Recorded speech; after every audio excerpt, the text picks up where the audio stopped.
An Ohio group is pushing back on a new law that essentially bans intoxicating hemp products and changes recreational marijuana laws. Well, the group Ohioans for Cannabis Choice, well, that group is working to stop the legislation by putting a referendum on a future ballot for voters to decide.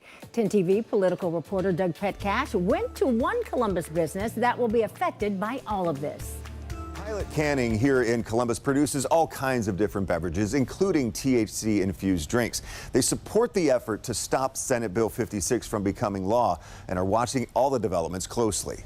We make all sorts of canned beverages, from tea to soda to THC seltzers.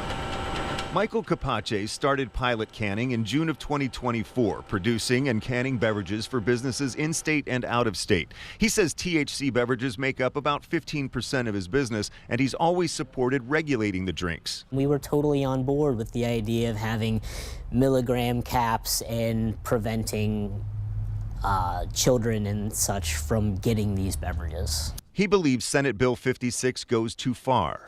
It is really putting a limit on the kind of things we can create and supplying customers with the beverages they really want.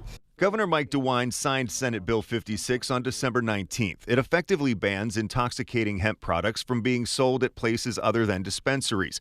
He also vetoed a measure in the bill that would have allowed THC beverages to be sold until the end of next year, so those drinks will also be banned as of mid-March. The same day of the bill signing, the group Ohioans for Cannabis Choice announced it will try to put a citizen referendum on the ballot to stop the law from taking effect. The group argues the law goes against the measure voters approved in 2023 legalizing recreational marijuana. And in a statement, a spokesman said, "We believe voters will say no to government overreach, no to closing 6,000 small businesses and pink-slipping thousands of workers across the state, and no to once again recriminalizing hemp and marijuana." At the bill signing, Governor DeWine said this. Federal law only allows this to continue on until November anyway. I think it'd bring about more confusion. It seemed to me we should have uniformity in this area. Capace hopes the referendum effort to stop the new law is successful, but says there's still a lot of uncertainty in the beverage industry. It's really hard to see into the future and plan accordingly, because we've put in a lot of infrastructure and such in order to support making these beverages.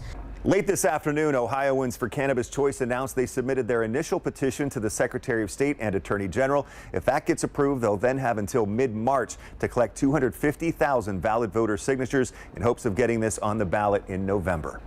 In Columbus, Doug Petcash, 10 TV News.